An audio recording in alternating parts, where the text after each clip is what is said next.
orar para nós darmos continuidade ao nosso encontro. E quero só para a questão de ordem, é o seguinte: essa primeira ministração de hoje à noite vai até às 10 horas, amanhã começa às 14 horas, vai até às 17h30. É muito importante que a gente acompanhe todo o desenrolar daquilo que vai ser falado, ministrado, para a gente ter início, meio e fim. Amém, queridos? Então é importante que você se esforce por estar aqui. Eu sei que é véspera de feriado, segunda-feira é feriado, né? A data não é uma data muito adequada, mas Deus nos deu a direção de fazermos o encontro, e nós estamos fazendo. No dia 20 de novembro vamos ter um jantar, né? Muito especial. Eu queria que você guardasse essa data, procurasse. Queria que as pessoas que estão organizando tanto o curso como o jantar ficassem em pé. Não tem ninguém, né? Organizando. Então, fique em pé, por gentileza. Pode ficar em pé. Quem está ajudando na organização aqui do curso e do jantar, fique em pé, por gentileza. Amém. Quero agradecer a vocês. Que Deus abençoe a vida de vocês, fortaleça em nome de Jesus. Vamos aproveitar ao máximo. Quero orar. Pai, eu quero abençoar a vida do pastor Mateus, que a tua graça seja com ele, continue na verdade com ele. Nós recebemos do Senhor através da vida dele, e que a tua unção continue neste lugar, aumentando cada vez mais, cada hora, cada momento. Ó Deus, essa noite, amanhã à tarde, e que seja uma tarde de mergulhar no teu coração, na tua presença, em nome de Jesus. Amém. Amém. Eu só queria aproveitar para fazer o anúncio de alguns livros que a gente sempre leva, né? E o ano passado eu tive uma experiência com Deus que se desenrolou ao longo de todo esse ano.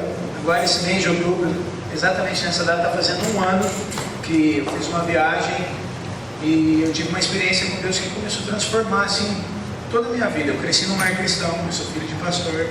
Pai, para quem não conhece, é o pastor Edno Melo, autor dos Livretos Ferramenta. Tem alguém aqui que conhece os Livretos Ferramenta? Algumas pessoas. Ele é meu pai e a gente trabalha junto no ministério também.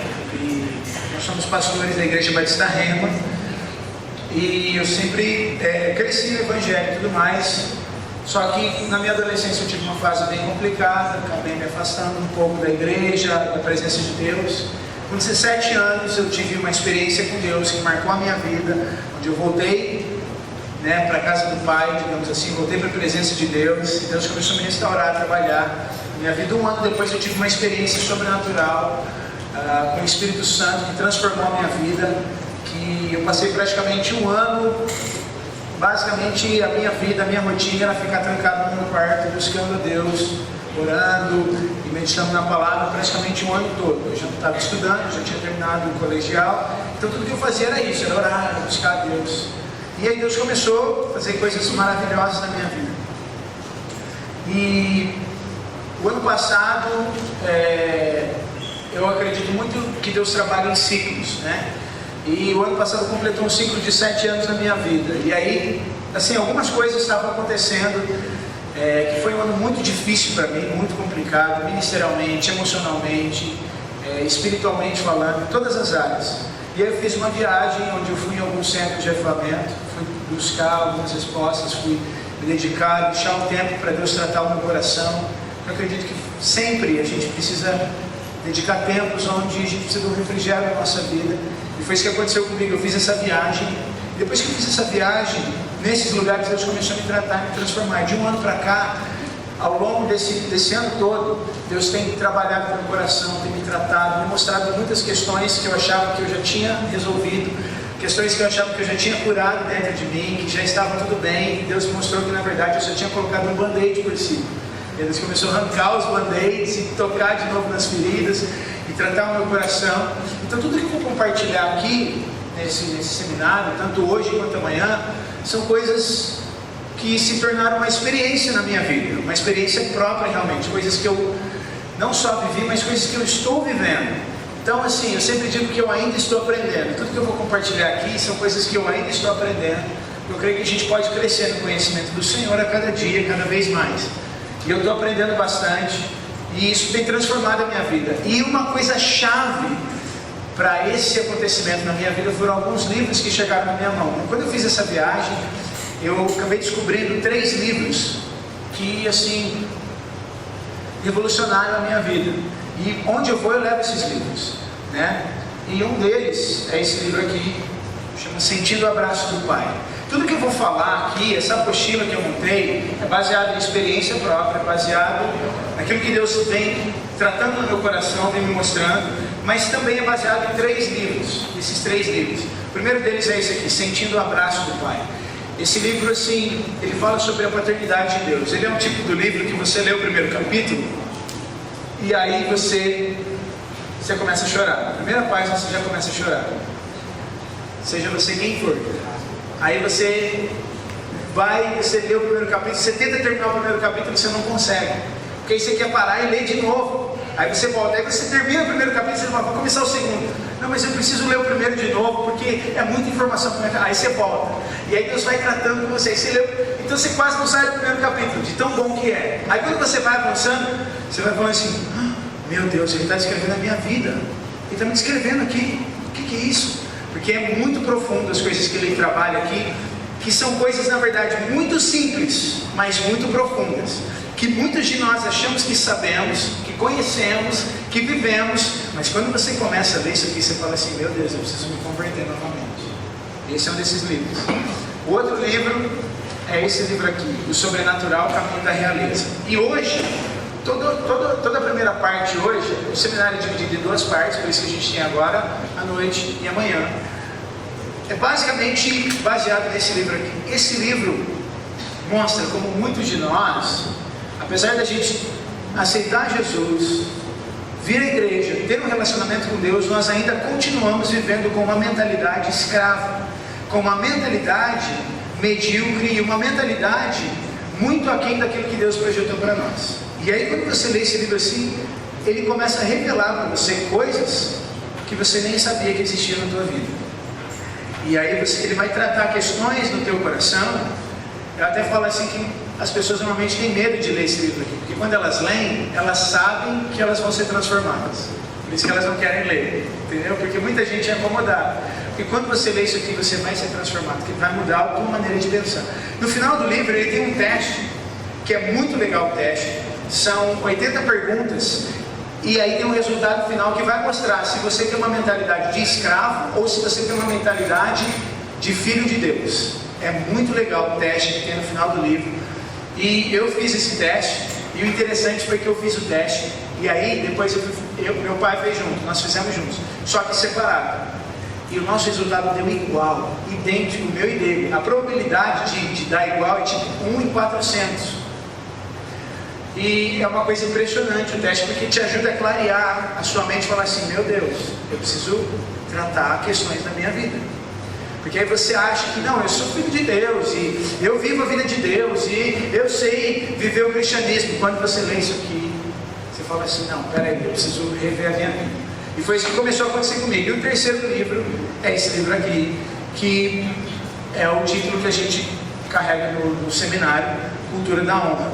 Que esse daqui foi o que me impactou assim de forma extraordinária, mexeu com a minha maneira de pensar, com a minha maneira de viver, com a minha maneira de ver as coisas, com a minha maneira de ver as pessoas, com a minha maneira de me relacionar com as pessoas. Esse livro aqui, ele é assim, tudo que eu vou falar aqui no seminário tem um pouco no livro. O que eu vou falar é muito mais do que está aqui no livro, mas assim, não tem como você entender toda a essência se você não tiver esse livro aqui. Porque ele vai te ajudar a entender muitas coisas sobre a igreja, muitas coisas sobre o relacionamento com as outras pessoas, muitas coisas sobre a graça de Deus, que é esse livro aqui, Cultura da Honra, do Dennis Silk. E eu queria dar esse seguinte presente para o pastor. Tá bom? Eu queria ao Senhor, eu sei que como foi bênção na minha vida, eu creio que vai ser bênção na tua vida também, então eu queria te abençoar, tá bom? Tem outros livros aqui que eu trouxe. Esse aqui, Mantenha Seu Amor Aceso, ele é um livro muito assim, interessante. Você vai perceber que seus relacionamentos precisam melhorar quando você lê esse livro aqui. Você vai perceber que a tua maneira de conviver com as pessoas precisa mudar quando você lê esse livro. Cristianismo é 100% relacionamento. A gente vai falar um pouco disso aqui. E esse livro é 100% sobre relacionamentos. Como que você se relaciona, como que você mantém conexão com as pessoas, como que você pode ter relacionamentos curados. É do mesmo autor da Cultura da Honra. E tem esse aqui que é um dos meus xodós, que é o Generais de Deus, que ele conta a história de 12 avivalistas que mudaram a história do cristianismo através do poder de Deus. É um livro fenomenal, é um dos meus favoritos, assim. É um livro para você ler e reler e estudar. E o melhor desse livro é que ele não conta somente os pontos positivos, porque quando você lê biografia, normalmente as pessoas são colocadas lá em cima, assim, né, como um anjo. Esse livro aqui não, ele mostra onde eles erraram, onde eles falharam. Então mostra onde eles acertaram, mas mostra onde eles erraram também para você poder aprender. É muito bom. E tem esse livro aqui. Segunda-feira agora a gente estava, Deus me deu a oportunidade, a gente organizou uma reunião onde o Randy Clark esteve ministrando pastores e líderes, e a gente esteve lá com ele liderando essa reunião. E o Randy Clark é um dos meus heróis da fé, assim, uma das pessoas que eu mais admiro. Eu acredito que é o homem de Deus em evidência, e, assim, dos homens de Deus que são conhecidos mundialmente, para mim ele é o mais simples e o mais humilde de todos. Eu nunca vi um homem de Deus tão humilde e simples como esse cara. E assim, através do ministério dele, milhões de pessoas. Ele orou por um cara que já ganhou 1 milhão de muçulmanos para Jesus. Ele que ministrou sobre a Heidi Baker e liberou a palavra de profecia que Deus ia dar para ela a nação de Moçambique. Foi ele que foi responsável pelo avivamento que aconteceu em Toronto. Foi ele, por exemplo, que ministrou sobre muitos dos líderes de avivamento que a gente vê hoje. Assim, ele é o pai do avivamento contemporâneo, o pai do avivamento moderno, Randy Clark. E a minha vida, quando eu tive uma experiência com Deus, foi numa das conferências do Randy Clark, onde eu fui transformado. E através disso eu comecei a ver muita coisa acontecendo na minha vida. Por isso que eu levo os materiais dele. E esse aqui é um guia essencial, que é um guia básico, que te ensina como você pode curar os enfermos em qualquer lugar que você estiver, todos os dias da sua vida. Amém? Então, depois você pode procurar a Mari. Cadê a Mari? A Mari está lá atrás já. Ela está lá na mesa com os livros. Vamos ficar de pé rapidinho. E aí você pode procurar ela e ela vai te orientar a respeito dos livros. A gente tem os livros ali. E eu queria te encorajar a pegar a apostila, porque tudo que a gente vai falar está aqui baseado na apostila. Tudo que foi se falado aqui está baseado na apostila. E a apostila vem junto com um devocional, que é devocional Mergulhados na Presença. É um projeto que a gente tem para alcançar 1 milhão de pessoas, levar 1 milhão de pessoas a passarem tempo diário, todos os dias no lugar secreto com Deus, todos os dias em oração. E a gente tem espalhado esse devocional pelo Brasil. Todos os dias a gente recebe testemunhos de pessoas que têm tido as suas vidas transformadas por causa do devocional. Então eu trouxe alguns para dar de presente para vocês. Então quando você pega uma mochila, ele já vem junto com o devocional, tá bom? Se você ainda não tem a sua mochila, então você vai ali, conversa com a Mari já, te encorajo a você aproveitar agora. Eu vou dar 2 minutinhos para quem não tem, quiser ir lá pegar a apostila, para que você possa acompanhar, porque tudo que a gente falar está baseado aqui na apostila, tá bom? Então você tem 2 minutinhos se você quiser ir lá pegar. Enquanto isso, sai do seu lugar aí e fala para 3 pessoas: Deus é bom em todo tempo. Se você não entender nada do que eu falar aqui hoje, você vai entender uma coisa: que Deus é bom. Deus é muito bom. Deus é muito bom. Aproveita, pega a sua apostila lá. A gente acompanha. Posso descer? Deixa eu usar a apostila, né? Então acho que não precisa. É bom, né? Se tiver uma coisa menorzinha. Isso, legal.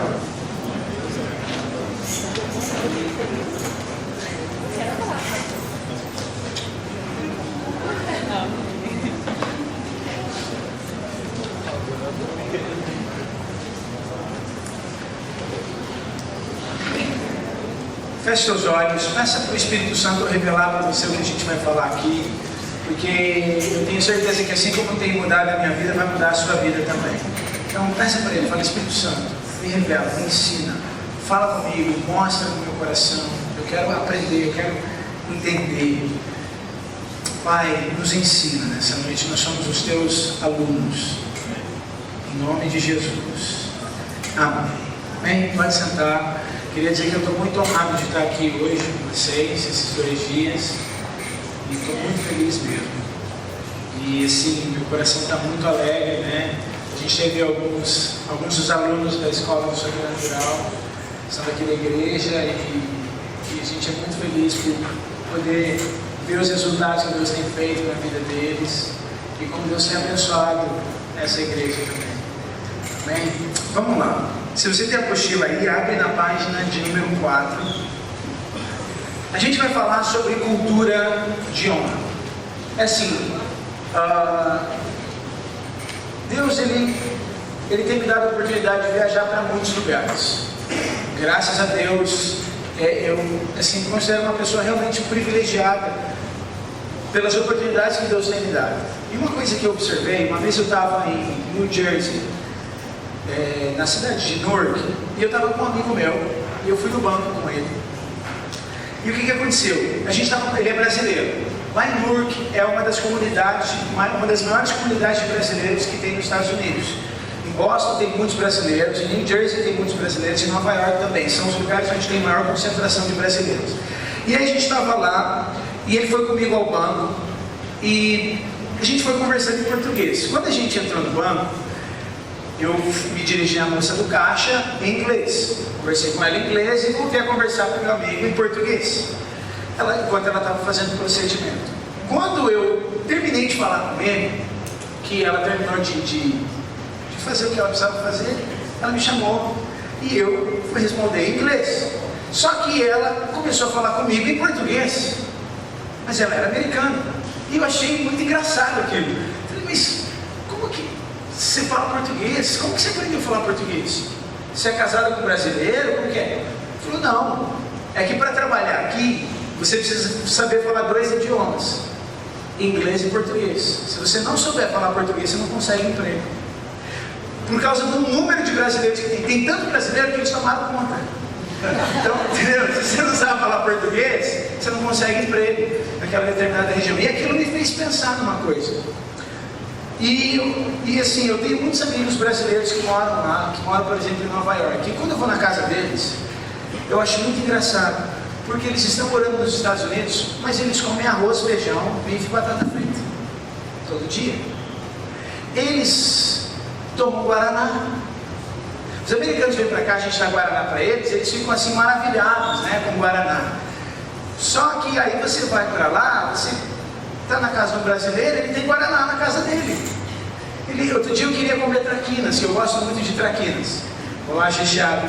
E aí poxa, eu queria comer uma traquinas, né? Pena que não tem aqui. A minha mãe falou, não, claro que tem. Eu falei, não, como assim você tem traquinas aqui? Ué, você vai no mercado ali e você compra. E eu fui no mercado, as mesmas coisas que eu encontro aqui no Brasil, eu encontro lá, coisa que é de brasileiro.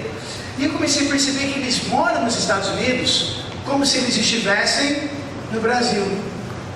E aí me deu uma luz, que a cultura, ela não depende da geografia, ela depende das pessoas.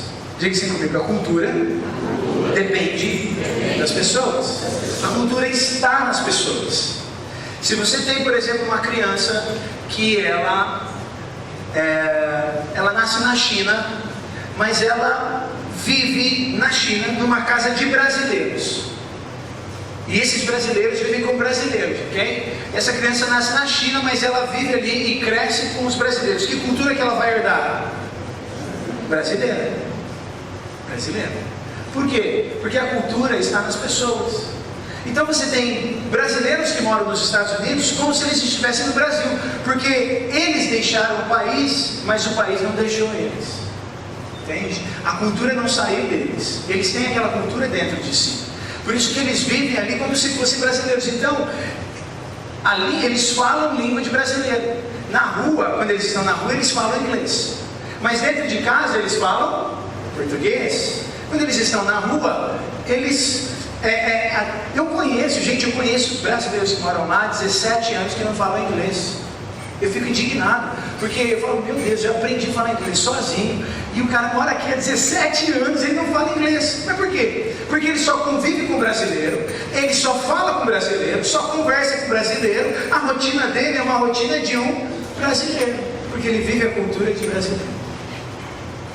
Então a cultura está nas pessoas.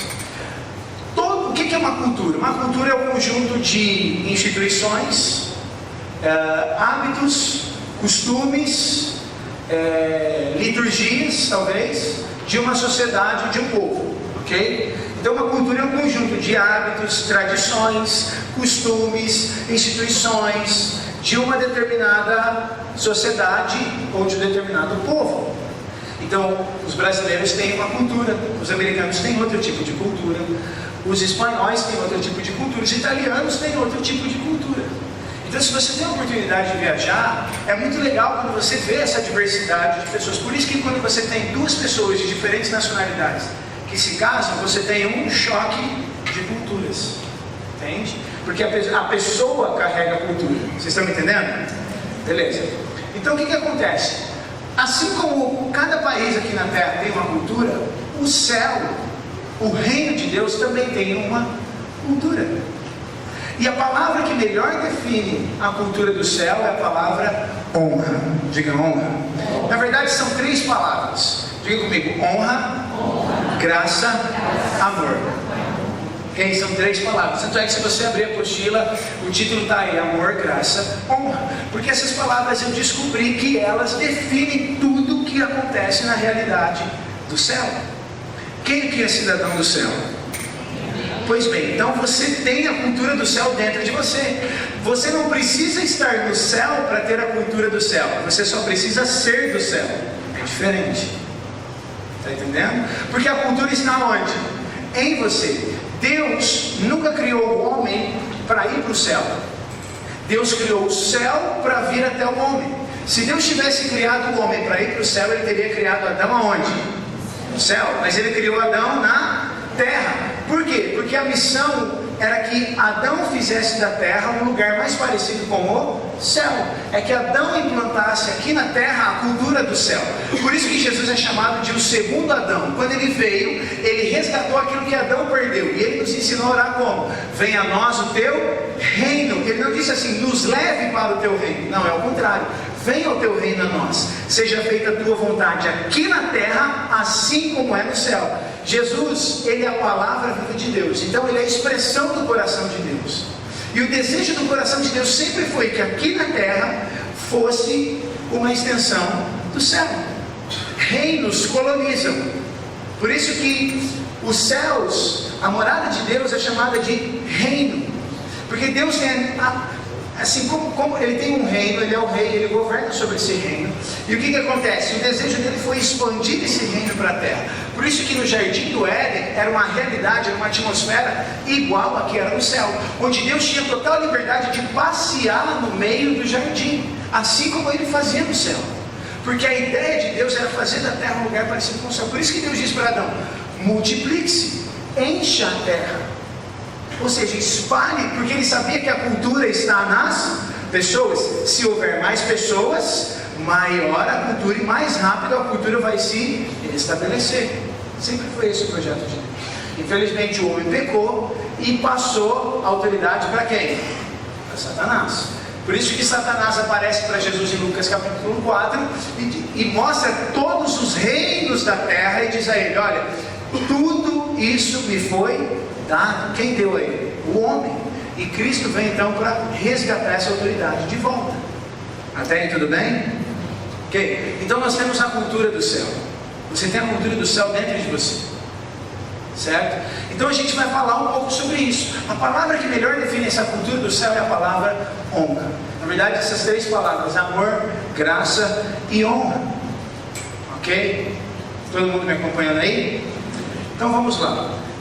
Para você agora, como a cultura do céu está em você? Quem que é cidadão do céu? Então vamos lá. Vocês entenderam que a cultura está nas pessoas? Amém? Para que você viva essa cultura, porque assim, você não se esforça para viver uma cultura. Você faz força para viver como brasileiro? Nossa, eu vou tentar ser brasileiro. vou tentar viver igual os brasileiros vivem. Não, naturalmente flui de você, sim ou não? Naturalmente flui, porque isso já está intrínseco em quem você é, já está assim, dentro de você, a cultura brasileira. Um americano, ele vem para cá, ele tem que se esforçar, se ele quiser mudar os hábitos dele e se adaptar à nossa cultura.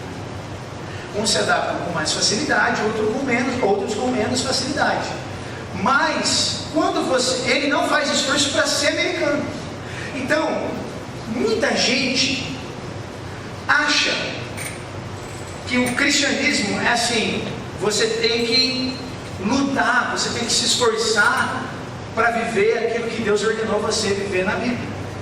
Mas se você tem que fazer um esforço, alguma coisa está errada. Por quê?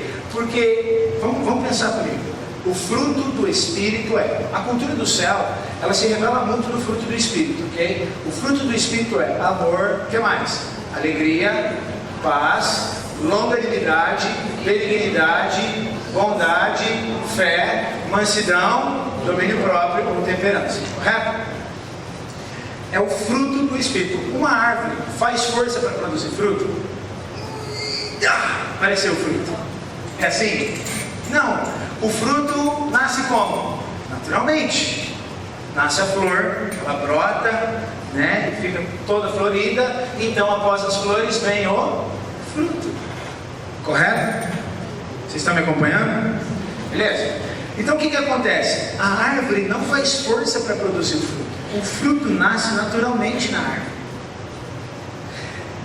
Então, para você viver o fruto do Espírito, muita gente acredita que é o seguinte: eu tenho que me alegrar, porque lá está escrito assim que o fruto do Espírito é alegria. Não, mas eu tenho que ser bondoso, eu tenho que fazer isso. Se você tem que fazer, alguma coisa não está no lugar certo. Porque se é um fruto, ele deveria ser produzido naturalmente de você. Ele deveria sair de você. Porque se é uma cultura, ela já está intrínseca no seu ser. Então você simplesmente vive. Não é nada difícil. Na verdade, o mais fácil para você é viver aquilo ali.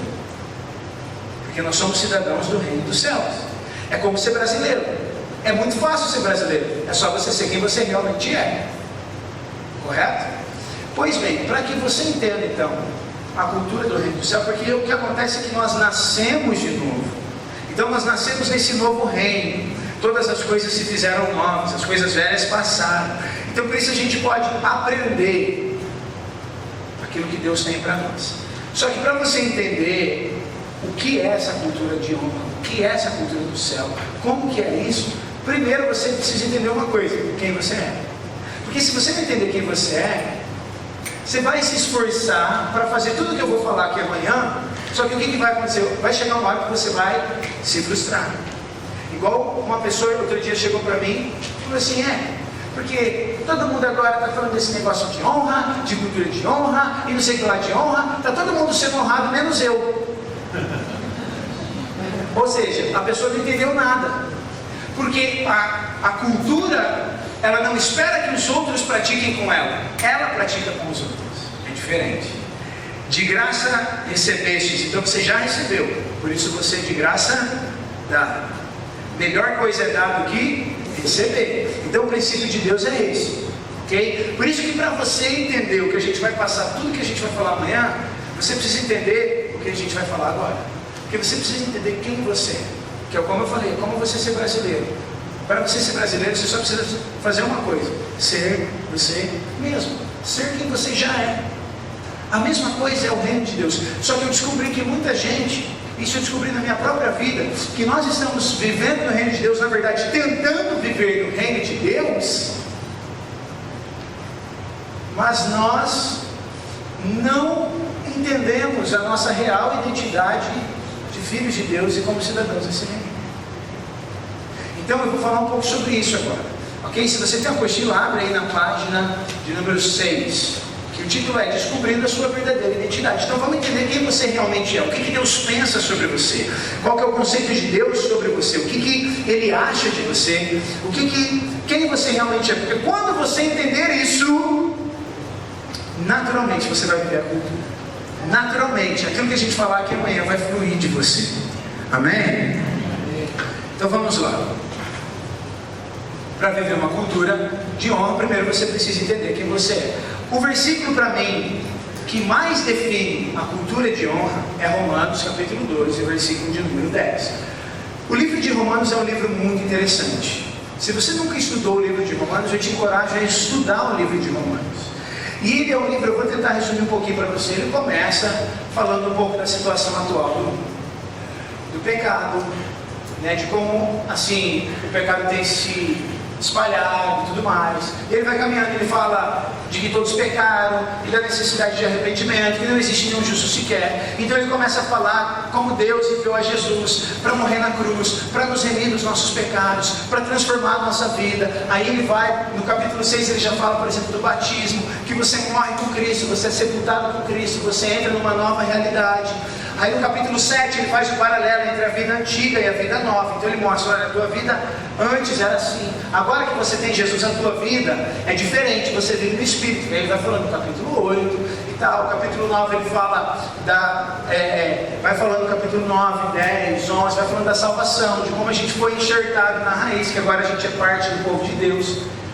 Ok, então Romanos ele é interessante porque ele segue uma cronologia, que ele vai no primeiro capítulo até mais ou menos o capítulo 11, explicando assim, o que aconteceu com você. Você era um pecador, assim como todo mundo na terra, mas aí Cristo veio, morreu por você, pagou pelos seus pecados, garantiu para você uma nova vida. Quando você aceita esse Cristo, você é batizado, você morre com Ele, você ressuscita para uma nova vida.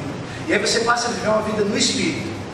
Então, você não é melhor do que o judeu, porque o judeu, Cristo também morreu pelos judeus, e na verdade os judeus são o povo da promessa, mas você foi enxertado. Então tanto quanto o judeu é importante, você também se torna importante por causa de Cristo. É isso que ele fala. Aí a partir do capítulo 12, 13, 14 e 15, ele vai explicar. Então agora que você entendeu que você era pecador, você aceitou Cristo, recebeu uma nova vida, vive no Espírito, e agora você tem valor para Deus também. Então eu vou te explicar como que você vive nesse reino, como que é um estilo de vida do reino de Deus.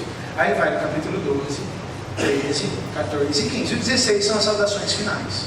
Então eu encorajo vocês depois pegar e dar uma estudada, ler o livro de Romanos para poder clarear um pouco a sua mente com tudo que a gente vai falar, ok? E o capítulo 12 ele começa assim: rogo-vos, pois, irmãos, pela compaixão de Deus, que apresenteis os vossos corpos em sacrifício vivo, santo e agradável, que é o vosso culto racional. Então ele fala, olha, a primeira coisa que você tem que entender, o teu corpo agora é de Deus.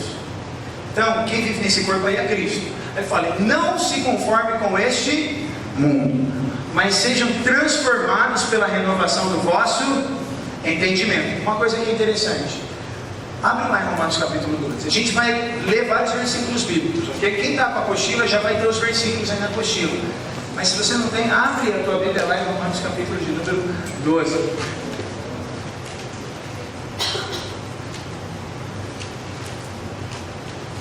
Romanos capítulo 12, versículo de número 2. O versículo de número 10, vamos ler primeiro o versículo de número 10. Romanos 12, 10.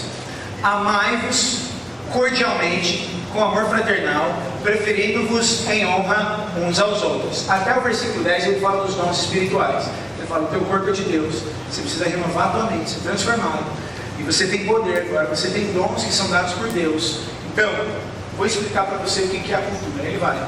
Começa o seguinte: amai-vos cordialmente. O versículo 9 fala, o amor não seja fingido e tal. Aí, versículo 10, amai-vos cordialmente uns aos outros, com amor fraternal, preferindo-vos em honra uns aos outros.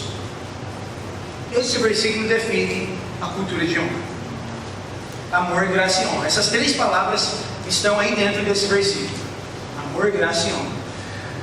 Você amar os seus irmãos cordialmente, preferir os seus irmãos, ser gracioso com eles, e você aprender a honrar cada pessoa. Ok? Esse versículo define tudo que a gente vai falar amanhã. Só que para você poder viver, e aí ele começa a descrever o que é uma cultura de honra. Aí ele vai falar atitudes, hábitos, maneiras de pensar, coisas que você faz ou que você deixa de fazer, ele vai até lá na frente. Para você entender isso, você precisa entender o que? O versículo de número 2. Então vamos olhar o versículo 2, que é a chave de tudo que ele vai falar depois. E não vos conformeis com este século, ou com este mundo. Ou seja, não se conforme, não assuma a forma desse mundo. Mas ao contrário disso, faça uma coisa: transforme-se pela renovação do seu entendimento. Vamos lá, de acordo com esse versículo, quem te transforma? Deus ou você mesmo? Leia aí o versículo. Leia aí. Alguém lê para mim em voz alta, por favor. Versículo 2. Não vos conformeis com este mundo, mas transformai-vos. Quem transforma você? Você mesmo. É o que está falando aí. É você mesmo que transforma. Tem muita gente esperando Deus transformar a sua vida, quando na verdade a Bíblia está dizendo assim: é você que se transforma. Só que você não tem poder de transformação sem você ter o que Cristo fez na cruz por você. Por isso que ele explica tudo o que aconteceu, Romanos 1, 2, 3, 4, 5, 6, 7, 8, tal, até chegar nisso. Aí ele fala: então você entendeu tudo isso, agora você pode se transformar. Cristo te deu poder na cruz para que você seja transformado. Como você se transforma? Está escrito aí, como? Renovando a sua mente, renovando a sua mentalidade, o seu entendimento. Quer dizer que aquilo que eu vivo depende daquilo que eu penso. Como assim, pastor? Transformai-vos pela renovação do vosso entendimento. Quando você renova a sua mente, você é transformado. Quando você é transformado, você pode experimentar a boa, agradável e perfeita vontade de Deus. Por que tem muita gente que não vive a plenitude da vontade de Deus nas suas vidas? Por causa que está vivendo com uma mentalidade errada. Porque o dia que você muda a maneira de pensar, você muda quem você é. Quando você muda quem você é, você recebe tudo que Deus tem para você. E essa minha missão aqui nessa noite é fazer você entender quem você é. Você mudar a tua maneira de pensar, você mudar a tua mentalidade. Porque quando você muda a tua mentalidade, a chave está aí.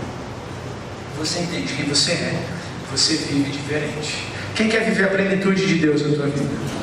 Você só precisa fazer uma coisa: mudar o tipo de mentalidade. Porque quando você renova a sua mente, você é o que? Transformado. Quando você é transformado, você então compreende a vontade de Deus. Pastor, não sei o que Deus tem para mim. Renova a mente que você vai ser transformado. Quando você for transformado, você vai entender. Beleza? Então o que acontece? Nós somos, uma coisa que é importante você entender, eu descobri que a gente vive na igreja, a gente vive o cristianismo medíocre, muito aquém do que Deus projetou para nós. A gente vive, eu descobri que tem muita gente que vive até mesmo como se Deus não existisse. Deus é a última opção da pessoa, é a última válvula de escape que a pessoa encontra em tudo na vida dela, quando Deus deveria ser o contrário, primeiro. E muitas vezes a gente vive tantas coisas que a gente não precisava viver, por causa do entendimento errado que a gente tem de nós mesmos. Quando você muda o entendimento que você tem de si mesmo, e você começa a olhar para você com a perspectiva que Deus tem de você, a tua vida muda. O que você pensa de você? O que você pensa de si mesmo? Se não for o que Deus pensa, você vai sofrer muitas coisas que você não precisava sofrer. Você vai padecer muitas coisas que você não precisava padecer, por causa de uma mentalidade equivocada. Então olha só, a gente precisa entender algumas verdades. Nós somos cidadãos do reino de Deus. Quem é cidadão do reino de Deus? Amém? Então eu vou trabalhar algumas coisas aqui que vão ajudar você a mudar a sua mentalidade. Muita coisa que eu vou falar é bem óbvia, mas conforme a gente estiver conversando aqui, eu tenho certeza que muita coisa você vai pensar assim: nossa, é verdade, sabe que eu nunca pensei nisso? Então é assim, agora eu entendo. Muita coisa simples, mas que quando você junta, sabe quando acende uma luz assim na tua mente? É isso que eu quero que aconteça com você hoje à noite. Que você saia daqui com um novo entendimento sobre o que Deus pensa sobre você, para que você possa viver o que Deus projetou para você viver. Amém? Porque você só vive o que Deus tem para você quando você enxerga a si mesmo como Deus enxerga você. Ok? Então vamos lá. Primeira coisa que você precisa entender: você é filho de Deus. Ah, pastor, isso aí eu já sei de coração de Tiago. Ok, mas a gente vai falar sobre isso. Você é filho de Deus. Quer ver? Vamos lá para Gálatas capítulo de número 4. Gálatas capítulo de número 4. A Bíblia fala em João capítulo 1, versículo 12: mas a todos quantos o receberam, deu-lhes o poder de serem feitos filhos de Deus. Então o que você é?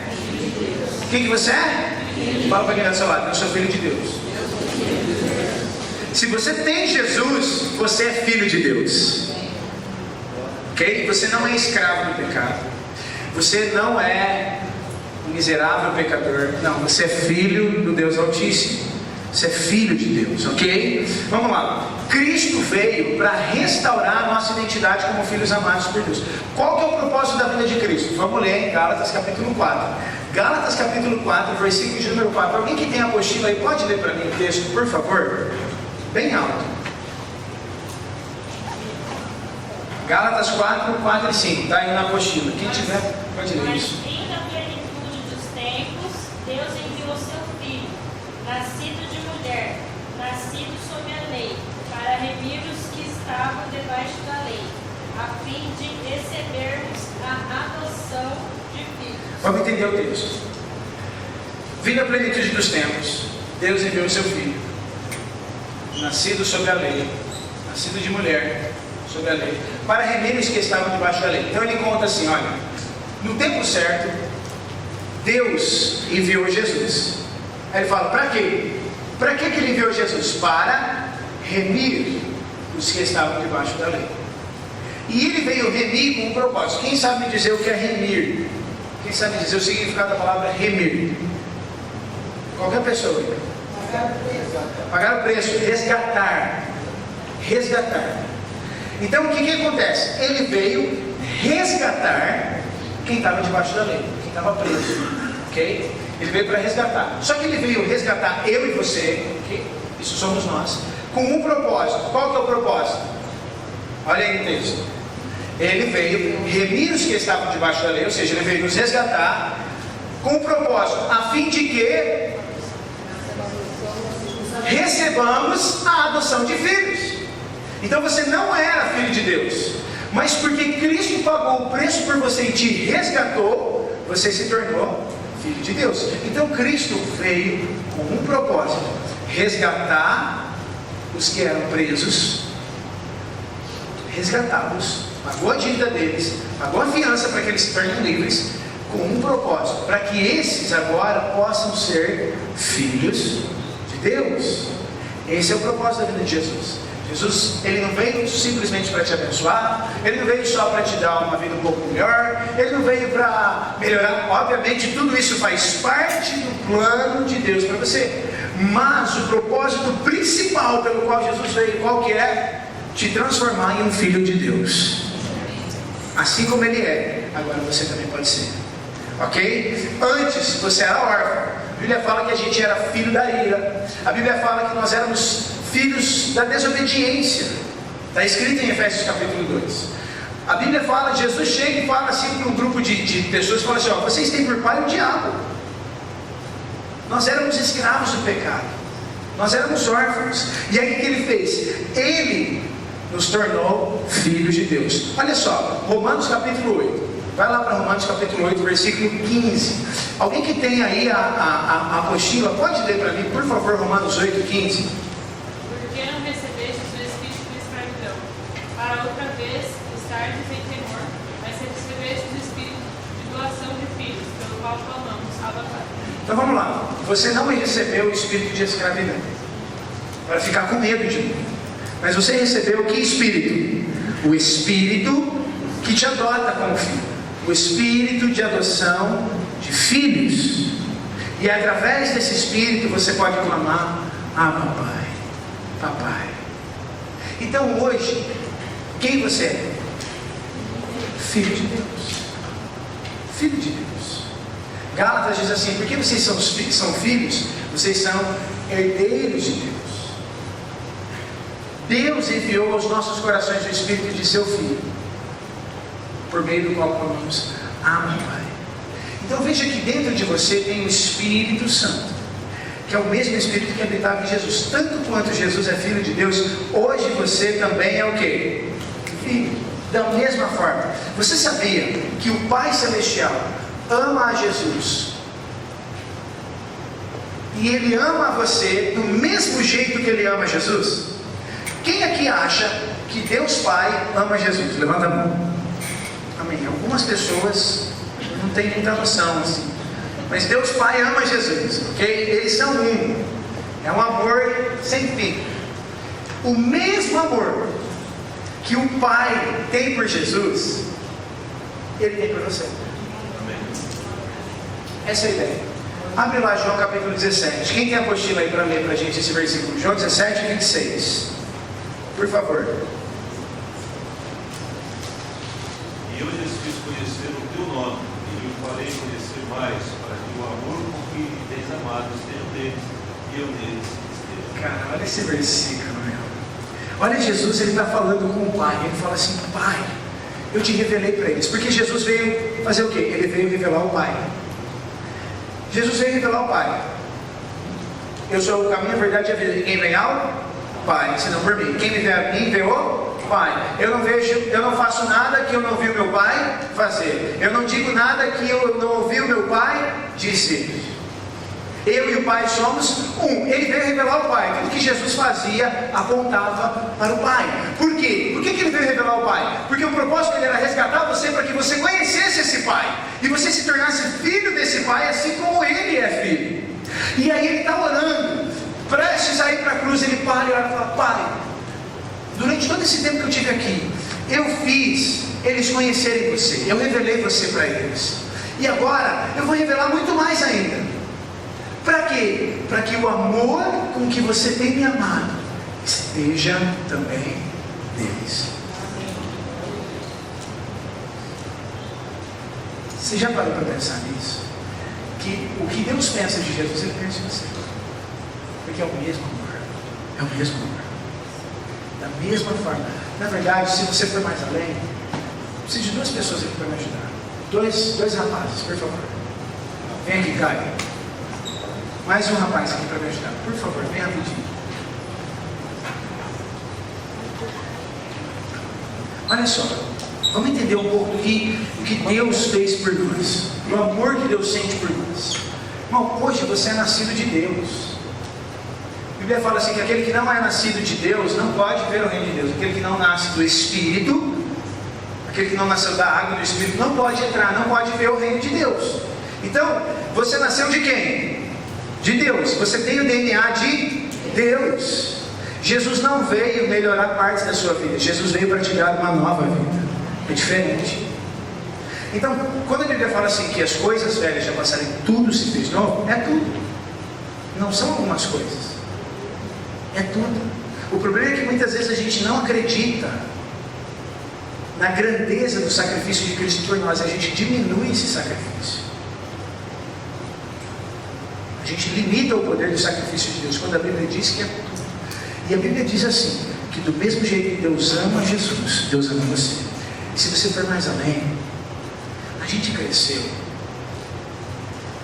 aprendendo o seguinte: se você fizer tudo certinho, você é favorecido. Se você fizer errado, você é castigado. Sim ou não? É assim que a gente aprende, correto? Então é assim, eu não sei como foi a tua criação, na tua casa, não sei como foi o teu pai, a tua mãe, mas eu acredito que a maioria de nós aqui teve pais que quando você acertava, às vezes nem falava nada, mas se você errava, descia o pau. Quando eu era criança, tinha uma coisa que meus pais faziam, meu pai fazia. A gente às vezes corria, balançava muito. E aí, muitas vezes a gente chegava em casa e o corpo comia. Não tinha escapatória. Se meu pai pedisse para a gente segurar o passador da cinta na calça, era certeza que ia chegar em casa naquela noite, a cinta ia comer solta. Certeza. Então se a gente aprontava, fica aqui. Chegar em casa a gente vai conversar. Acabou. A gente já segurava aqui já chorando. Porque já sabia que chegar em casa era terror. Teve uma vez que meu irmão, Ele chegou em casa e o que ele fez? A gente sabia que ia apanhar, então ele correu pro quarto e ele foi e colocou uma calça por cima da calça que ele estava, entendeu? Para amortecer. Só que minha mãe viu, aí minha mãe dedurou pro meu pai. Você está colocando 2 calças, agora também você vai apanhar sem nenhum. Pá, sem nada. E a gente aprendeu assim, que era bagunçou, apanha. E também é tipo assim, olha filho, tudo que na nossa criação a gente aprendeu assim, tudo é condicional. Você precisa fazer por merecer. Então assim, filho, se você ficar quietinho, a mãe vai comprar um brinquedinho para você. Quem já ouviu isso da mãe? Levanta a mão. Olha, se você se comportar direitinho, a gente vai no parquinho depois. Só que aí você não se comporta. O que acontece? Então, tem gente que é cinta, chinelo, cabo de vassoura, fio de ferro, mangueira, chinelo cria asa, cria turbo assim, né? Atinge você a 10 km de distância.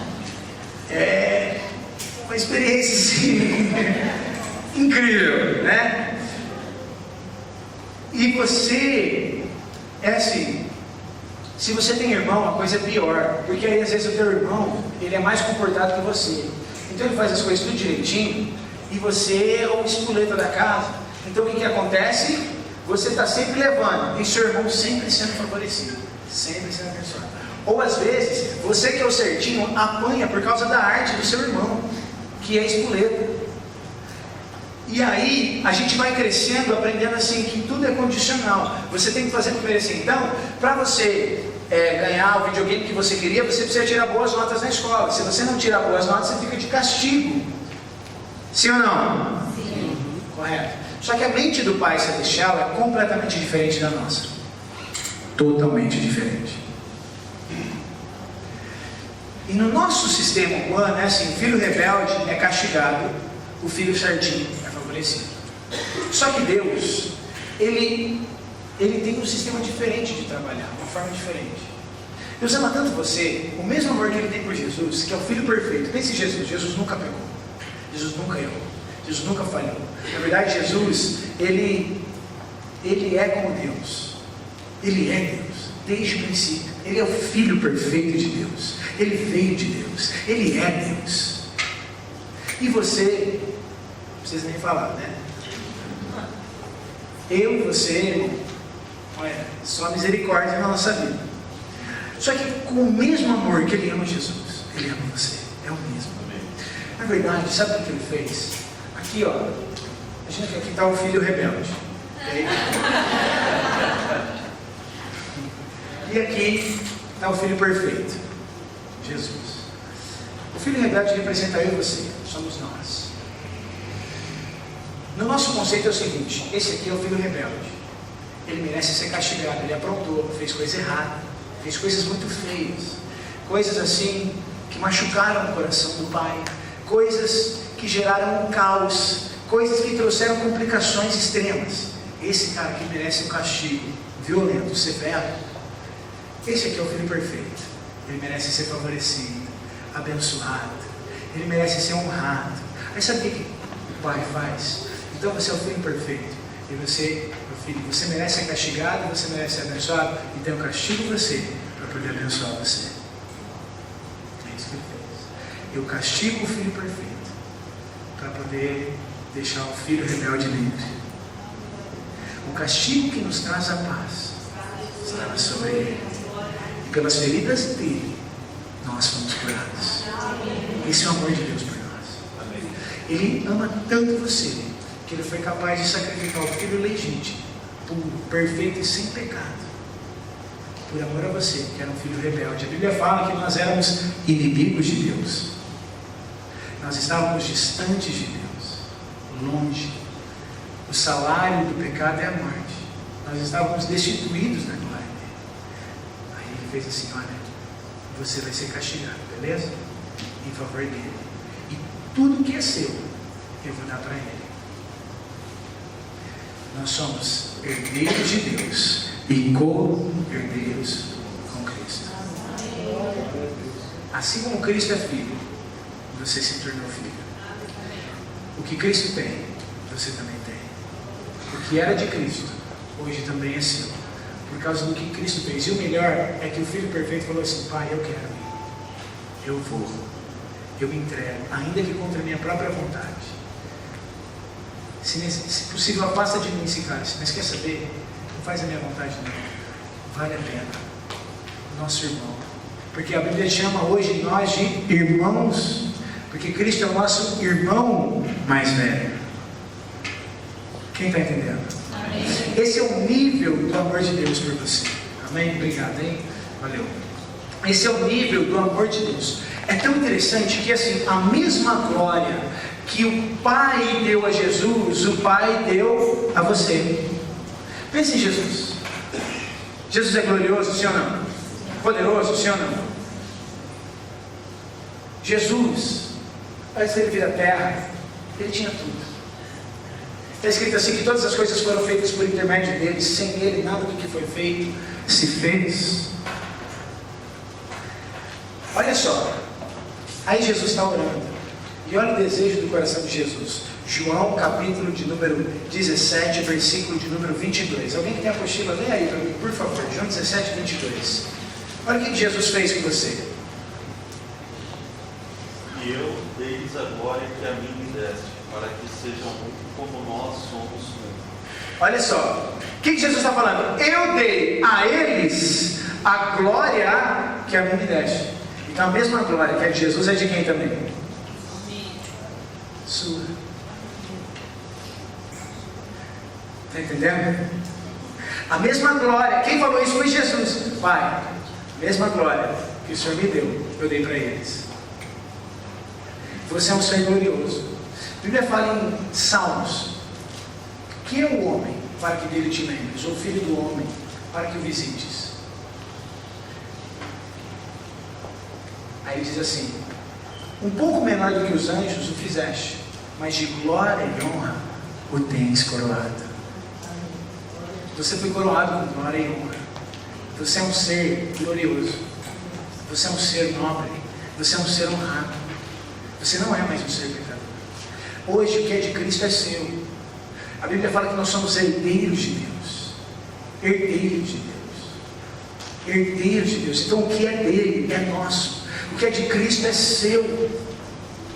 E a mesma glória que é de Cristo é sua.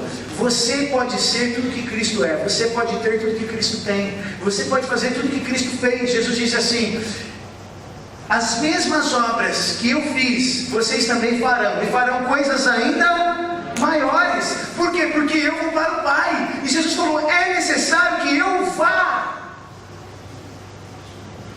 Eu preciso ir. Porque agora é com vocês. Assim como eu sou, vocês também são. Abre lá 1 João capítulo 4.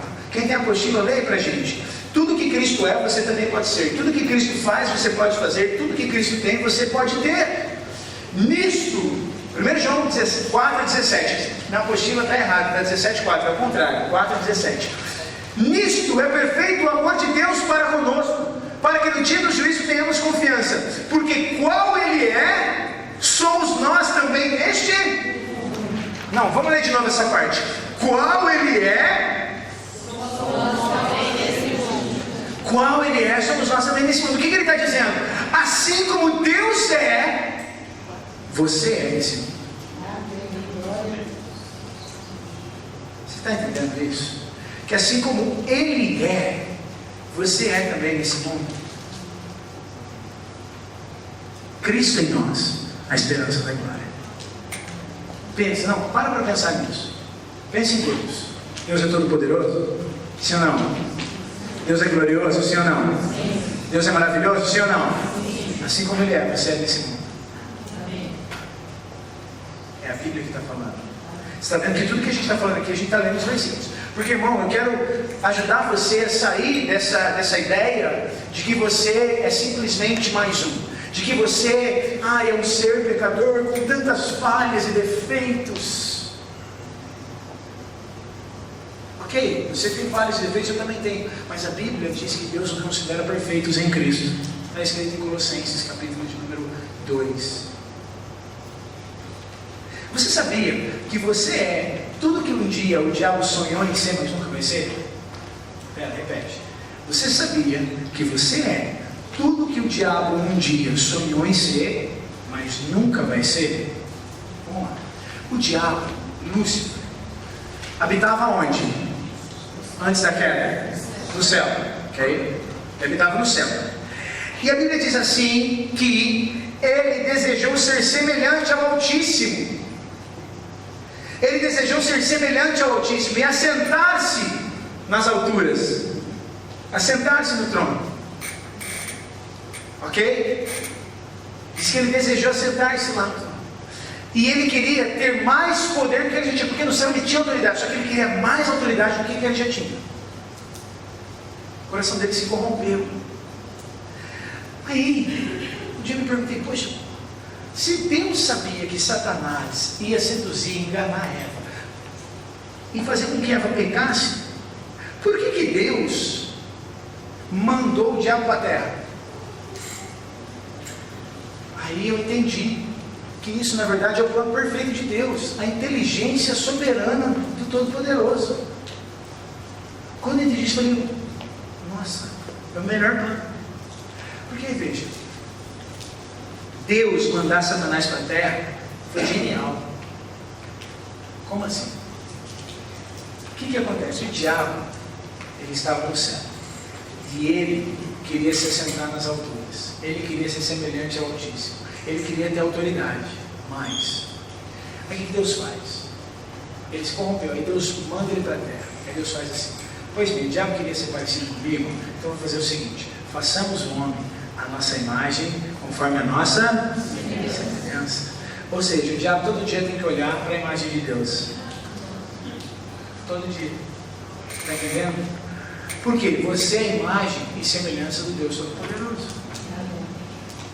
Então, na verdade, você é o terror de Satanás. Não é a gente que tem que ter medo do diabo. O diabo é que morre de medo da gente. Você sabe que o diabo está constantemente com medo? A mentira, ela tem raiz no medo. A mentira tem origem no medo. Quando uma pessoa mente, ela mente por medo. Por exemplo, você está no teu trabalho, você fez alguma coisa errada.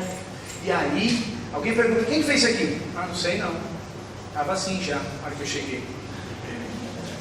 Por que você mente? Medo. Medo de perder emprego, medo de ser punido. Igual a criança. Criança quebrou o copo. Aí você ouve o barulho, você corre lá na cozinha para ver o que aconteceu, a criança está assim, ó. E os cacos de vidro tudo no chão. O que aconteceu? Caiu. Quem fez isso? Ela não é. Por que ela não fala a verdade? Porque ela está com medo. Está com medo. Então a mentira tem raiz no medo. Mesmo uma pessoa que mente para tirar vantagem da outra, ela mente porque ela tem medo de que se ela falar a verdade, ela seja desfavorecida. Por isso que ela mente para tirar vantagem. Porque a mentira tem raiz no medo. O diabo é o pai da mentira. Ou seja, ele está o tempo todo com medo. Por isso que ele é o pai da mentira. Por isso que mentir para ele é natural. Porque ele morre de medo. De quem? De você. Olha só. Aí Deus queria você a imagem e semelhança dele. Pronto, o terror do diabo. Todo dia tem que olhar para sua cara. É o terror dele. Só que aí, não bastasse isso, poxa, o diabo ele queria ter mais autoridade do que ele já tinha. Não tem problema. Olha, homem, você é a minha imagem e semelhança. Vamos fazer o seguinte: domine sobre os peixes do mar, domine sobre as aves do céu, domine sobre os animais terrestres, domine sobre todo o réptil que se rasteja sobre a terra, sujeitai a terra, domine sobre ela. Deus deu autoridade para você. A Bíblia fala assim em Salmos que a terra e toda a sua plenitude são do Senhor, mas Ele a deu aos filhos dos homens. Então Deus deu toda a terra para mim e para você governar. A autoridade que Satanás desejava, Deus deu para quem? Para você. Aí você vai lá, cabeça dura, como nós somos, entregamos tudo na mão do diabo. Por causa da mentira, ele mente, a gente acredita, entrega tudo na mão dele só por causa da comida. Satanás ganhou Eva pelo estômago. Foi ou não foi? De comida. E aí ela come o fruto, a gente entrega tudo na mão do diabo. Só que aí Você pensa assim, pô, mas Deus não sabia que isso ia acontecer? Sabia, e aí que está o plano genial dele. Porque aí foi o jeito dele humilhar mais ainda o diabo. Aí Deus então pensa, poxa, eu vou fazer o homem imagem e semelhança, que era o que o diabo queria. Aí ele queria autoridade, eu vou dar autoridade para o homem. Só que aí o homem vai entregar essa autoridade para Satanás. Perfeito, porque aí eu mesmo vou descer lá, vou humilhar ele, expor ele ao desprezo e à vergonha eterna lá na cruz, e aí eu vou ressuscitar, e aí ele queria se assentar nas alturas, então eu vou pegar o homem e vou colocar ele assentado nas regiões celestiais comigo, e vou dar a ele toda a autoridade, porque toda a autoridade me foi dada. Jesus chega e fala assim, ó, toda a autoridade me foi dada no céu e na terra. Se Jesus tem todo o poder, o diabo tem algum poder? Quem tem irmão aqui? Levanta a mão, deixa eu ver, quem tem irmão? Então você vai entender melhor. Você chega na tua casa, você vê uma assadeira de bolo, só com os farefos. Mamãe, você fez bolo? Aí eu fiz, cadê? Tá na geladeira? Não, seu irmão comeu todo o bolo. Se seu irmão comeu todo o bolo, sobrou bolo para você? Não. Se Jesus tem todo o poder, o diabo tem algum? Não. Aí Jesus fala assim, e vocês vão receber poder ao descer sobre vós o Espírito Santo. Então na história, quem tem poder hoje? Deus e nós. Porque Deus conquistou de volta e nos deu. O diabo tem o poder que você disse que ele tem. O diabo tem o poder que você dá para ele. Entendeu? Porque ele é envergonhado. Ele foi exposto à vergonha. Aí você fala assim, mas a Bíblia fala que a nossa luta não é contra a carne, não sei, mas contra os principados e os potestades das regiões celestiais de Deus. Perfeito. E onde você está assentado? Os lugares celestiais com Cristo. Você está assentado nos lugares celestiais com Cristo. Cristo é o cabeça de toda potestade. Se você está assentado com Cristo, você está acima de todo principado e potestade. Então a parte mais baixa, aliás, a parte mais alta de Satanás está debaixo da sua parte mais baixa. Qual que é? Seus pés. Por isso que Jesus disse assim, em breve esmagarei a cabeça da serpente debaixo dos vossos pés. Está entendendo? O teu valor? Está entendendo quem você é? Está entendendo o quanto Deus valoriza você? Tudo que o diabo quis ser. O diabo sonhou em ter autoridade. Ele deu para você. O diabo sonhou em ser semelhante ao Altíssimo. Ele fez você semelhante a ele, por natureza. O diabo sonhou em assentar nas alturas. Ele pega você e te coloca sentado nas regiões celestiais. O diabo estava no céu. Hoje, nós estamos assentados nos lugares celestiais com Cristo.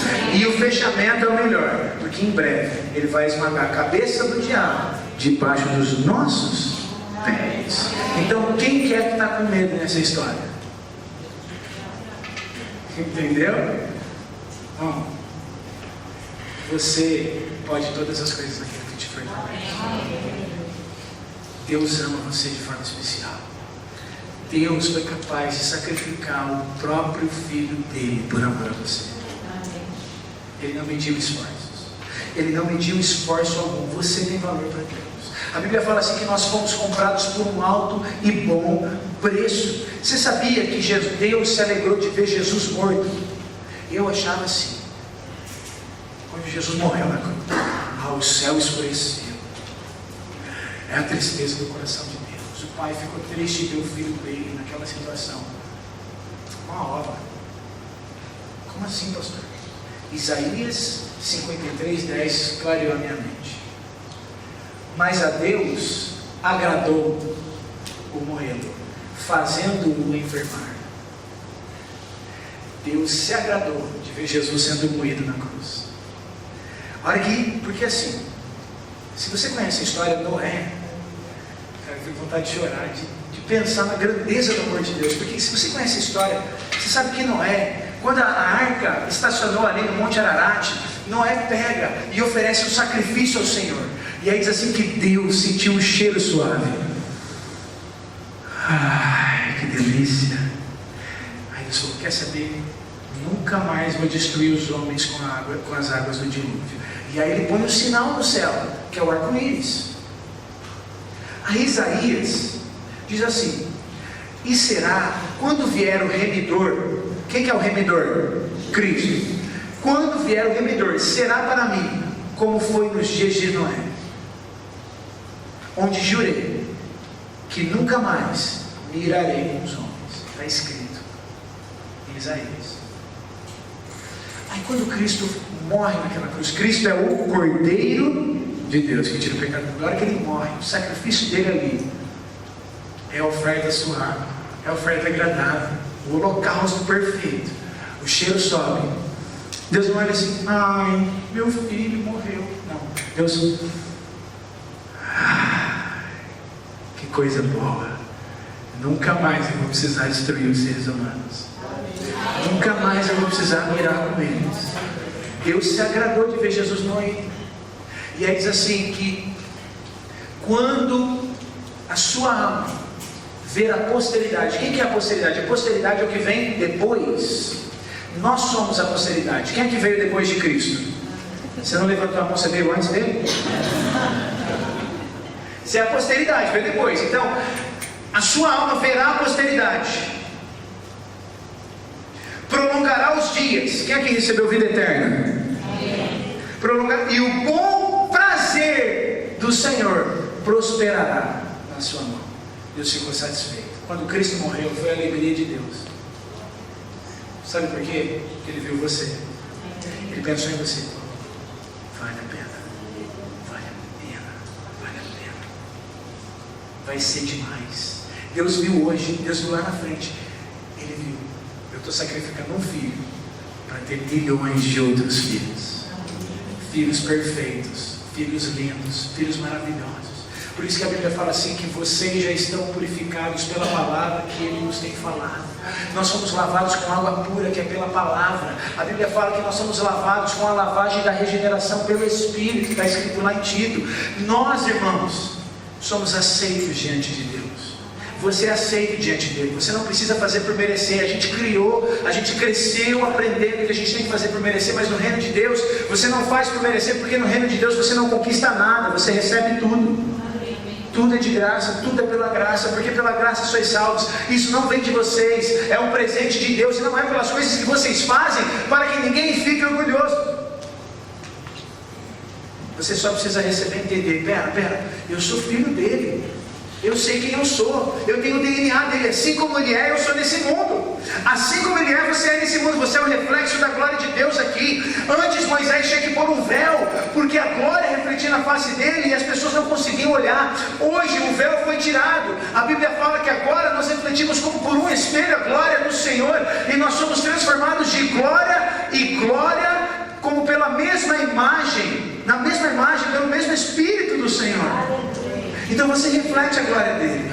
Irmão, quando você diminui, quando você se diminui, quando você se desvaloriza, você entristece o coração de Deus. É assim, é como você tem uma obra de arte, você tem um quadro, e aí você olha para esse quadro e você fala assim, nossa, que quadro feio, quem que fez isso aqui? Quando você critica a obra de arte, de alguma forma você está elogiando o artista? Não. Mas, se você vê uma obra de arte, você... Uau! Olha esse quadro. Uau! Quando você elogia a obra de arte, querendo ou não, você está falando bem de quem? Do artista. Você é a obra de arte. Cristo é o modelo. E Deus é o Van Gogh. Entendeu? Deus é o artista. Jesus, senta aí, que eu vou criar aqui o ser humano. Está escrito assim, que Ele nos predestinou para sermos conforme a imagem de seu Filho. Cada vez que alguém critica você, está criticando quem? Cada vez que você critica você mesmo, você está criticando quem? Cada vez que você diz assim, eu não posso, você está dizendo que quem não pode? Por quê? Não mais eu, mas Cristo vive em mim. E a vida que agora eu vivo na carne, eu vivo na fé em quem? No Filho de Deus. Eu posso todas as coisas. Se você fala assim, eu não consigo, você está dizendo assim que Deus não é poderoso para fazer através de você. Se você fala assim, eu não sei, você está dizendo que Deus não é poderoso para te dar sabedoria suficiente. Se você fala assim, eu não posso, você está dizendo que Deus não é capaz de fazer. Posso todas as coisas. Você precisa entender quem você é. Você tem o DNA dele, você foi gerado por ele. Você não é simplesmente um mero pecador.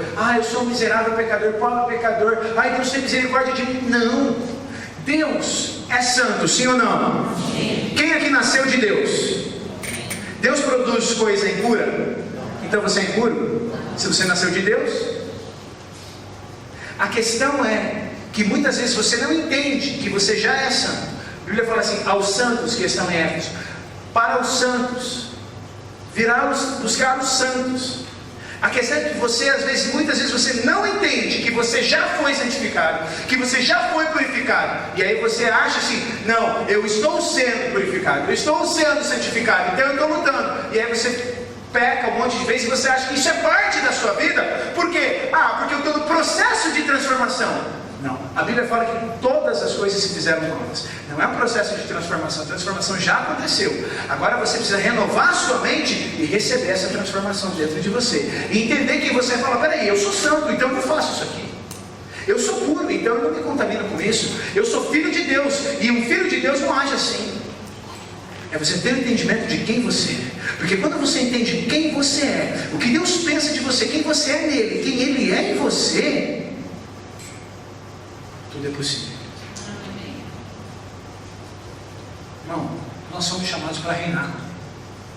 Primeira, Romanos capítulo 5, versículo 17 diz assim, mas aqueles que recebem da plenitude da graça, reinarão em vida por um só, que é Cristo. Você não é mais escravo. Você é nobre, você é rei, você foi chamado para reinar, você é parte da realeza. 1 Pedro 2,9, vocês são geração eleita, sacerdócio real, nação santa. Bom, se você é nação santa, você é nação pecadora? Tem como ser as duas coisas? Você é nação santa, então deixa o teu pecado, porque pecado é coisa de pecador, você é santo. Está entendendo a mentalidade como que é?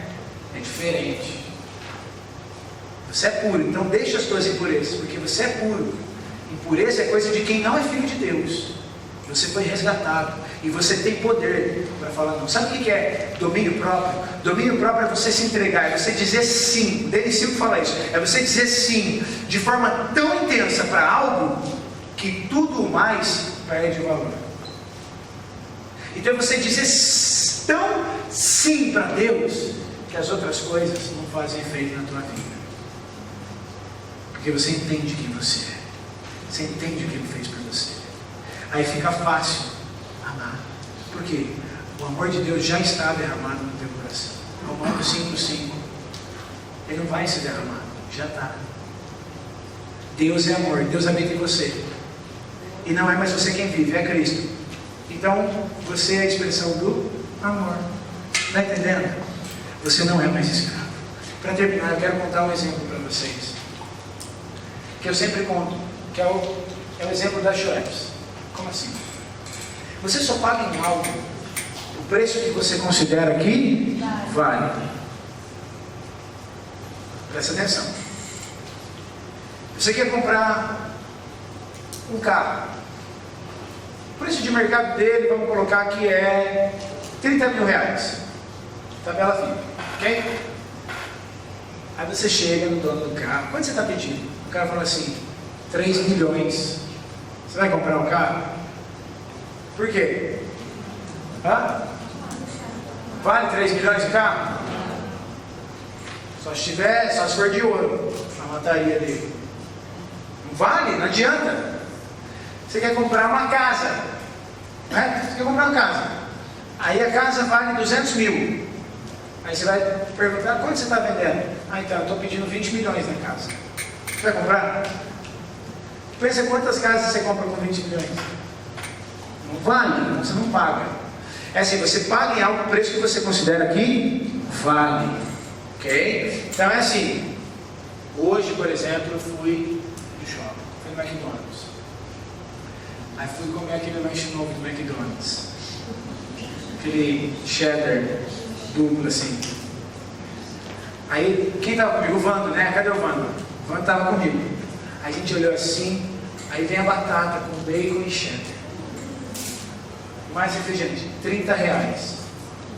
Aí a gente olhou uma cara do outro. Mano, 30 reais, velho, lanche.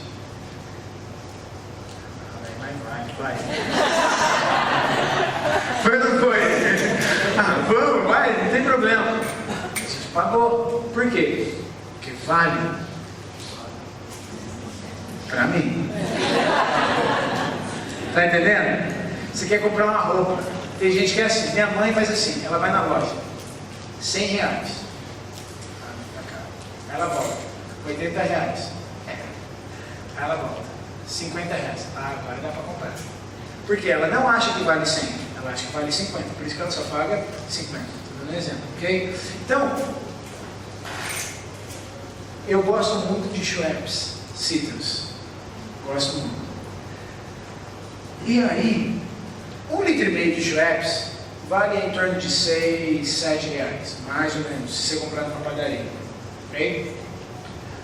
Aí, se eu for na padaria, R$15, 1,5 litro de Schweppes. Vale. Eu compro, porque para mim, vale. Eu considero que vale. Muita gente não pagaria, mas que absurdo! Você vai pagar R$15 isso aí? Eu já não gosto de café. A única coisa que eu gosto de tudo, a única coisa que eu não gosto é café. Meu pai adora café. Meu pai ama café. E ele toma muito café. Você vai no aeroporto, irmão, uma xícara de café vale R$6, uma xícara de café no aeroporto. É um absurdo. Eu olho assim e falo, meu Deus. Aí ele compra, toma 2, 3 cafezinhos. Eu falo, cara, você é louco.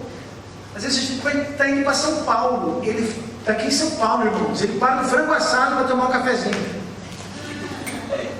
A viagem pode durar 1 hora, dura 1h30, 1h40, porque ele tem que parar para tomar o cafezinho dele. E ele vai lá e paga R$6 no cafezinho. Eu falo, cara, que absurdo. Sabe o que eu faço com esses R$6, R$7? Compro mais Schweppes. Lógico, entendeu? Porque para mim o café não vale, mas o meu pai vale. Para o Jonas, cadê o Jonas? O Jonas vale. Outro dia, ele falou assim, pastor, você está indo nos lugares, você fala das Schweppes, e aí você fala que não gosta de café, aí não tem café. Aí o que ele fez? Ele levou uma garrafa de café. A gente foi ministrar na igreja e ele entrou com a garrafa de café junto. Eu falei, não acredito que você trouxe uma garrafa de café. Por quê? Ele gosta. Para ele vale. Está entendendo? Por isso que paga. Então você só paga em algo, o preço que você considera que vale. Deus é a mesma coisa. Aí Deus olhou para Jesus. Perfeito. Aí Deus olha para você. Sujo, cheio de falha, cheio de problema. Aí ele olha para Jesus. Você é rebelde, tudo torto, cheio de pecado. Ele olha para Jesus de novo, olha para você. O que ele faz? Eu pago. Vai. E ele paga com a vida do filho dele pela tua vida. Isso é o quanto você vale. Agora, a cultura de honra é você entender que tanto quanto você vale, a pessoa que está do teu lado também vale. É você fazer aquilo que Deus fez com você, com quem está do teu lado. É você ver na pessoa que está do teu lado aquilo que Deus vê. É sobre isso que a gente vai falar amanhã. Amém? Você entendeu quem você é? Vamos ficar de pé. Por isso que se você não entender, chamar os meninos. Por isso que se você não entender quem você é, você não vai conseguir. Você vai cansar. Você vai querer praticar a cultura da honra, a cultura do céu, mas você vai cansar. Sabe por quê? Porque você não entendeu o que Deus fez por você. O princípio básico da honra qual que é? Dar. Diga, o princípio básico da honra é dar. Como você vai dar algo que você não recebeu? Por isso que você precisa entender isso. Você tem que entender tudo isso que eu falei. Se você entender tudo isso, aí você tem que ter um segundo entendimento, que não é só você, é quem está do seu lado. Essa pessoa tem o mesmo valor. Foi o mesmo sacrifício. Ela está nos mesmos lugares celestiais que você. E mesmo aqueles que não são convertidos. Por quê? Porque Cristo também morreu por eles. Cristo também os criou, Deus também os criou a imagem e semelhança. Está entendendo? Por isso que você tem que entender essa identidade de Deus, esse DNA de Deus dentro de você. Assim como Ele é, você é nesse mundo. O que Cristo tem, você pode ter. O que Cristo é, você pode ser. O que Cristo faz, você pode fazer. Assim como Ele é, você é nesse mundo.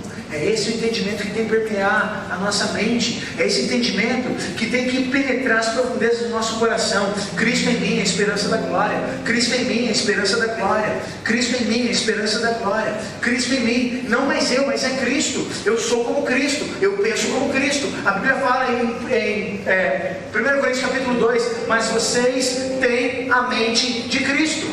Nós temos a mente de Cristo. Você é valioso para Deus. Deus esteve disposto a sacrificar tudo que Ele tinha, a apostar todas as fichas dele em quem? Em você. Você tem a natureza do céu dentro de você. Você tem a realidade de Deus aí dentro. Você não pode deixar ninguém dizer para você aquilo que você não é. Não permita isso. Comece a observar as suas atitudes. Como você faz no teu dia a dia. Você entende que é Cristo em você. Você entende que você é filho de Deus. O que você faz? Você faz como filho de Deus? Ou você faz como alguém que alguém que recebeu Jesus no coração? Então na hora da gente começar a viver como filho. Entendeu quanto o Pai nos ama? Receber esse amor e demonstrar esse amor por onde a gente for. Entender que a gente é muito mais do que a gente imagina que a gente é. A gente pode em todas as coisas. Ele é poderoso para fazer infinitamente mais do que pedimos ou pensamos, segundo o poder que opera em nós. Quem é você? Você tem o DNA de Deus. Você tem a vida de Deus. É fácil para você ser santo. É fácil para você ser puro. É fácil para você andar na presença. É fácil para você manifestar o reino dele. Porque assim como ele é, você é segundo ele disse. Se Deus disse, essa é a verdade. Qualquer coisa menos do que isso é mentira. Qualquer coisa menos do que isso é mentira.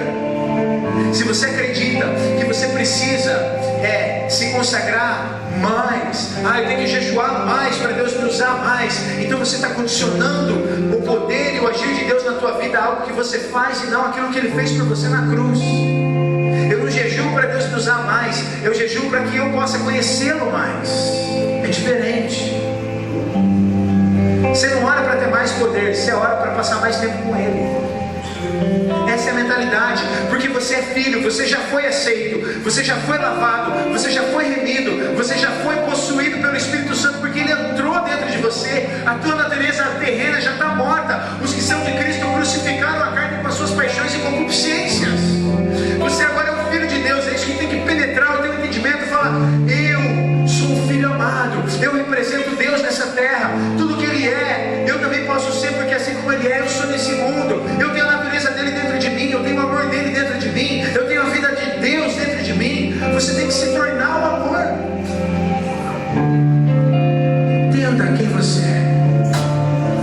Entenda quem você é. É tudo que Deus quer. Sabe o que Paulo fala? Paulo tinha um temor no coração dele. Eu temo que assim como a serpente enganou a Eva, os vossos entendimentos sejam corrompidos e vocês se apartem da simplicidade de Cristo.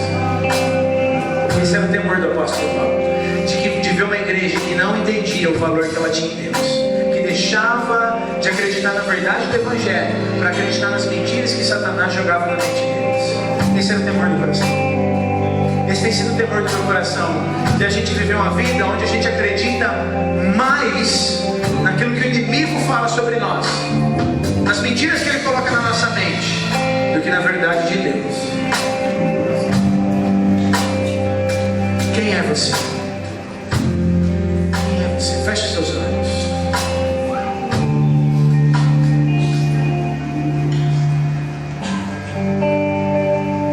Feche os seus olhos. Pensa em Deus. Pensa no quanto Deus te ama. Você nasceu de novo. Nasceu de novo, tua vida começou do zero. É outra vida. É Ele em você. Cristo em você, a esperança da glória. Cristo em você, esperança da glória. Cristo em você é a esperança da glória.